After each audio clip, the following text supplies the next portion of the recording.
Hello, and welcome to the Orthodontic Products Podcast. I'm your host, Allison Warner. On today's episode, we're going to talk about why you should adopt a limited treatment program and the scenario that is making that a good option to help with production. And with us to speak to this topic is Oliver Gillis, Chief Marketing Officer at Ortho5, the software and service solution that provides patient onboarding and includes insurance, patient billing, and collection services. Oliver has over 20 years of experience in the orthodontic industry and is a frequent speaker on patient acquisition. Oliver, thank you for joining me again. Thanks, Allison. Great to be here. So, as I kind of alluded there in the intro, we're going to kind of talk about like what's going on in the industry right now. So, what are the trends you guys are seeing? Last few years have been unprecedented. And I'm not just talking about the COVID and COVID recovery. Those were unprecedented in symmetrical ways that we all know. 22 was what I would consider a correction from what was a record 21.5% growth year in 2021. But the last 2 years, right, we're 1.5 years into a sustained decline of starts. This year is tracking again to about 3.5% drop in starts. Okay. And so, it's definitely spooking some practices and some businesses out there. But what's important is, really root causing that drop. And what we've been seeing very consistently and clearly, if you look at Gauge data and even Orthofy data to a lesser extent, because we tend to manage that stuff a little bit more effectively, is that the cause of the drop in starts is very acutely around the adult aligner starts. Okay. So when you look at the overall drop in starts of 3.5% year to date, but then you look at the trend in adult aligner starts, we're seeing about a 17% year-to-date, year-over-year drop in starts for adult aligners. Okay. And about 19% drop in aligner limited treatment for adults. And so when you consider the fact that adult treatment is roughly 20 to 25% of the typical practice's start volume, and you do, 17, 18, 19% of 20%, that pretty much comes out to the figure of 3.5%. And so when you ask the question, why is that acute drop happening in that segment? The answer should not be, for anyone on this call, for anyone listening to this podcast, should not be that all of a sudden adults didn't want treatment anymore, because the reality is that the adult exam trend, which is more a direct indicator of demand, is about flat year over year. Okay. And you can also exclude the factor of all of a sudden aligners became unpopular. I don't think anyone would say with a straight face that that's the case. Right. And so the only unique factor that we apply with when we present adult aligners versus any other appliances or to the other segment is that for whatever reason, orthodontic practices are requiring the full lab fee as the minimum down. And so the minimum down being $1,500 is a significant departure from what they do with the rest of their cases. And they are presenting that to a population that thinks of this treatment more whimsically. It is not a rite of passage for adults. It is a rite of passage for kids. Right. And so it is an if, it's not just when with whom. And we have the economic tightness where it's always been the case that only 4 out of 10 American adults have $1,000 or more to put towards an unplanned expense. And in this economy, it is likely even less than that. And so we're doing sales prevention at the very, very wrong time. And so that's really what's causing that 3.5% drop. So we've got to address that and fix it and get better and more appealing to adults to get back the growth that we've lost. Okay, so is there a strategy that you recommend? Because I know we've talked and you've mentioned adopting a limited treatment program. So can you talk a little bit about that? Yeah, absolutely. So in addition to open choice and things that I talk about all the time, things that you can read in the book, Level the Curve and, all that stuff, which is really more about how to get your traditional full liner starts going again and why you should abandon that strategy of asking for the full lab fee as a minimum down. That's a whole other conversation to have. But to offset the economic impact where people now maybe are not going to say yes to a $5,500 or $6,000 case. Hmm. We need to have levels of service. And so it will help to offset the drop in volume by practices now officially putting this into their products portfolio. Um, and what I find when I talk to practices about this, there's generally two branches of objections. Okay. The first one is more of a clinical objection, right? That they have their, clinical ethical objection of, I don't feel that clinical, that the limited treatment is clinically ethical. It's not what they need. They need a full correction to ensure great function. And I'm 100% understanding of that and respectful of that. Hmm. But at the same time, what practices need to understand is that those consumers are not ever going to consider full treatment. And if you don't give them an option, they are more likely, if they are motivated, to go find a clinician that will do so. And it will likely be their dentist who doesn't really understand the implications of that. Okay. And so what they should ask themselves is, ultimately, even though it may be compromised, wouldn't it still be better and a better outcome and a healthier outcome if I perform limited treatment versus them getting it from an uninitiated outlet that will simply give them a cheap treatment? And so I really try to impress that. I get it. I've been in orthodontics now for 20 years. I worked on the clinical side for 10 of those years. So I have a full appreciation for that objection, but we need to think differently today. The second objection that I get about limited treatment is that it is not profitable. And the fallacy that drives that perception is the way that they calculate the numbers. So I'm definitely a math guy. And there are some numbers that are misused by the typical practice that they, have learned from working with a consultant. Not saying that the consultants are misinforming them, they're just taking a number out of context. So one of the key metrics that a lot of consultants help clock for practices is the average cost per visit. And for the average practice, it's somewhere in that $230 to $250 of cost per visit. And so they do this math of, it's going to cost me, let's say, $1,000 for the material cost of the actual limited aligner case. And then I don't care how limited it is, I'm still probably going to see them about 6 times. And they multiply that 230 or 250 times 6, add it to the 1,000. All of a sudden, they're making less than $1,000 of the case. And percentage wise, they say, that's not really profitable for me. I can't make money at it. The fallacy is that all of the volume that we are talking about introducing into your practice with limited treatment is fully incremental. And so inside of the orthodontic P&L, one of the magical things and what makes orthodontic practice so profitable is that 70% of their cost base is fixed. And so when you are able to add 15, 20, 30 limited cases in a year that you weren't ever doing before, it doesn't actually cost you any more rent, any more lights, any more water. Even your team has open capacity to do it because of how easy the chair time is with these things. And so you actually don't apply the full 230 to 250. In fact, it's all incremental. So really the only additional cost is about 15 to 20%. Because it is the material costs, and then it's just the merchant fee of, whatever they were going to pay you with the credit card. And so out of that $3,500, there's probably only a total cost of about $500 to $750, depending on what technology you're using, right? To do your limited treatment aligners. And so if you do that math, you actually end up at about $2,500 on the low end in terms of overall profit, which is about what you make on your current cases.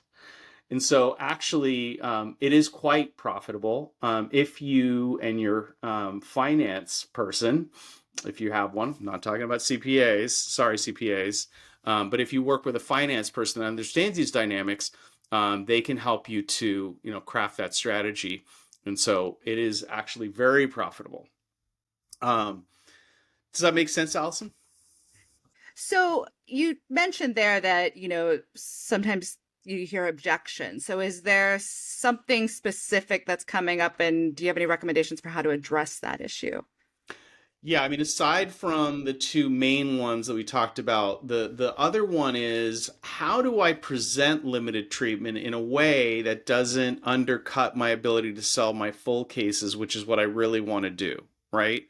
I certainly don't want anyone that is listening to this podcast to turn a $5,500 case into a $3,500 limited case, right?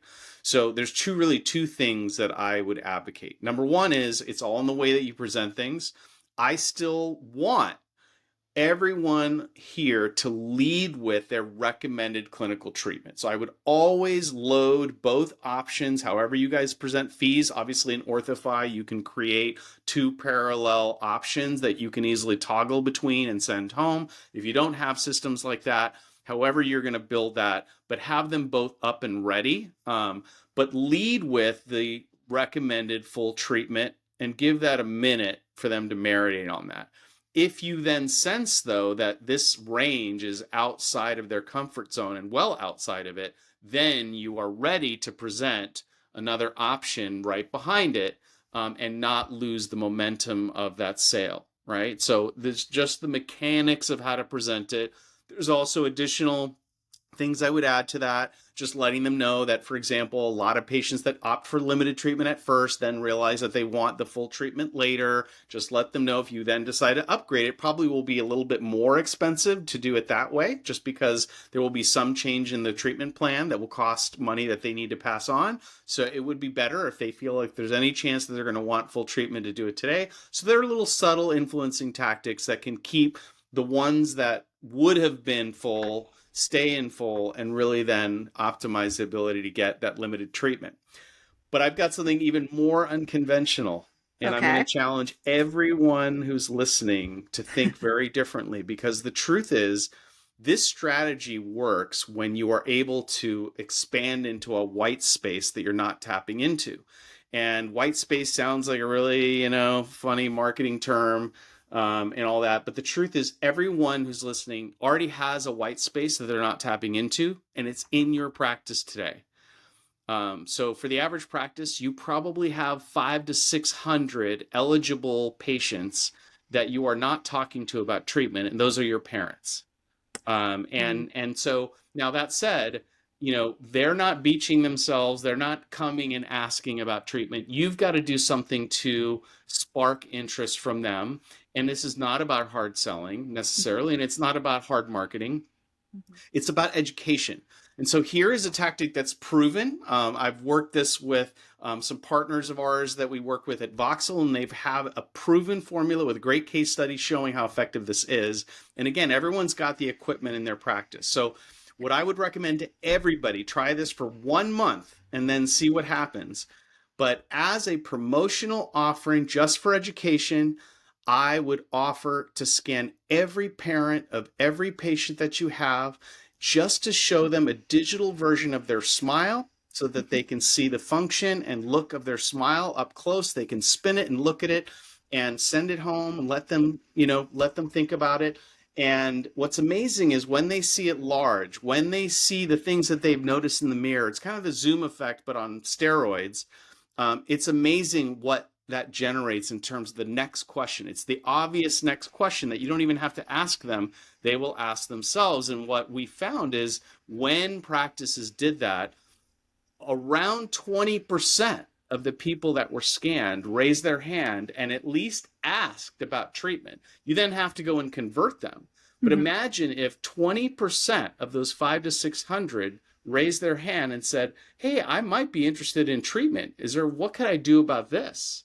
And if you were able to even convert half of those, think about how many more starts that is in your practice. That would be completely incremental. And that would ensure that limited treatment is not a drag, but in fact is a huge add to your Yeah. practice.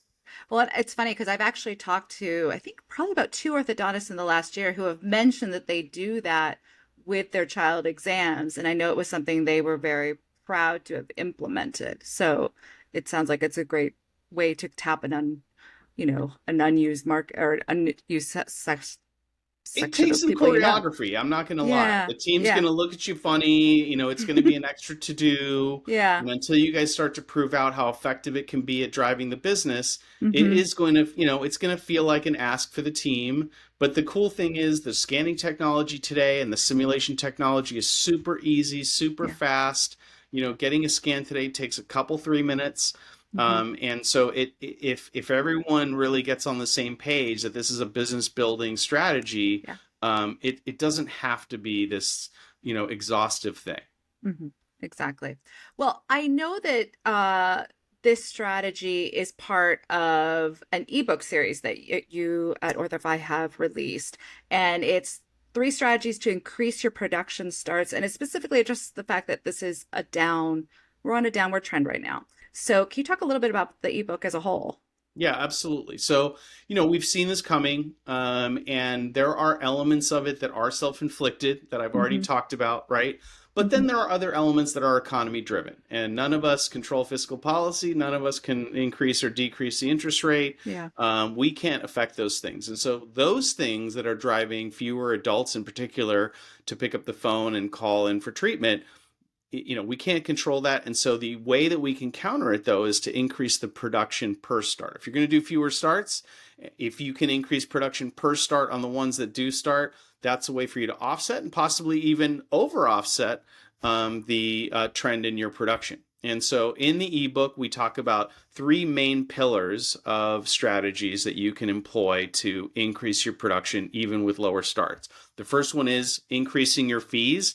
There are a few different flavors of that. You can obviously increase your overall fee schedule. You can simplify your fee schedule. You can have strategies to decrease discounting and actually shift those funds more to your patient or your team incentive.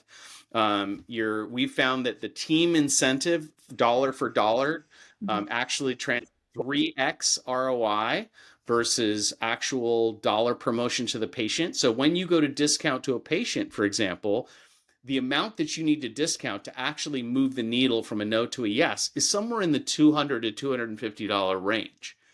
But if you are able to increase your team incentives to drive, for example, same day starts and put $50 per same day start into a kitty, that is highly motivating to your team. It adds up to real dollars, and they'll do all the little things to actually do persuasion better, follow up better, that translate to real results and real change. So it's that 3x multiplier of that ROI, and that's that increasing fees. And the other two are really more around insurance, and they're sort of mirror images of each other. The first one is a lot of practices, especially the larger ones or group ones, tend to fall into the trap of thinking that they need to be a network with every major carrier to drive volume of case starts. And what we found is, through looking at the data and analyzing it, is that in most cases, the impact of being in network is actually not material. And so the only difference, with practices that are in network versus out of network is that the out of network ones have about a $500 higher fee. So if you are in an area that does not have a dominant employer, right? So, honestly, though, if you were in Bentonville, Arkansas, you probably should be in network with the Walmart plan. If you were in Okay. Orlando, you should probably be in the Disney plan. But unless you are in an area with a dominant employer, you should consider paring down your network participation to increase your fees and eliminate some of those discounts. And we have all kinds of case studies in the ebook that actually show the real results that we've tracked of practices that we've helped and collaborated with to do this. And it's, again, very meaningful. Again, about $300, $400, $500 per increase from doing that. And then the last one is really making sense of the in-network discount. So if in fact you do need to be in network with a number of carriers because of whatever reason locally, there are strategies that most practices don't fully know, or they can't scale it, or it's not sustainable, or they can't keep up with it, that in terms of how to work your claims, how to submit and unbundle treatment codes from your overall treatment to chip at and chip away at the discount and increase your allowable charge. And again, what we've seen is about $350 to $450 per case on in-network cases can be offset, meaning increase the total allowable fee by that amount. And so what that blends out to is about $200 per case across the whole average of the practice. That's the equivalent of about 4 to 5% increase in production just off of that. And the cool thing is that all of these increases are really on price, and so they have no cost related to them. So those drop straight to the bottom line. So if I'm able to increase your fees by $500 by eliminating an in-network discount, that entire $500 drops straight to the bottom line. So it can be incredibly impactful financially, and so it moves the needle quite well. One follow-up question I had for you on that optimization is, are there any tools available to help them do that? It's, insurance companies are not easy to work with. And so if you don't have Orthofy, I would definitely be calling Tina Byrne. She is the foremost expert and consultant on all things insurance. And so if you have never worked with Tina, I would highly recommend at least speaking with her, if not working with her. That said, we have partnered with Tina to build a software module inside of Orthofy that's launching sometime in the next few weeks that basically turns this entire insurance optimization into an intuitive workflow where we basically know how to do this and you just click through it and we basically help you to eliminate and minimize the discount on these in-network claims. And so we make it super easy for anyone in the office to understand. They don't need to be an insurance Jedi. And so it's super easy to implement. Great. Okay, so where can people get access to this ebook? So if you go to startmoresmiles.com/ebook, that will take you to the page that tells you everything about the ebook, and it will give you a quick form to fill out to download the ebook, and then you'll have it, read it at will, and we love to hear feedback. So that's the other thing is this came from some blogs that I wrote over the last few months, and we sort of collated it into an ebook. But I always love to hear what people think about this. Well, great. Thank you so much, Oliver. It's been a pleasure to have you again, and we'll look forward to talking to you again in the future. Thank you. Thanks, Allison. As always, thank you for joining us. Be sure to subscribe to the Orthodontic Products Podcast to keep up with the latest episodes, and be sure to check out orthodonticproductsonline.com to keep up with the latest industry news. Until next time, take care.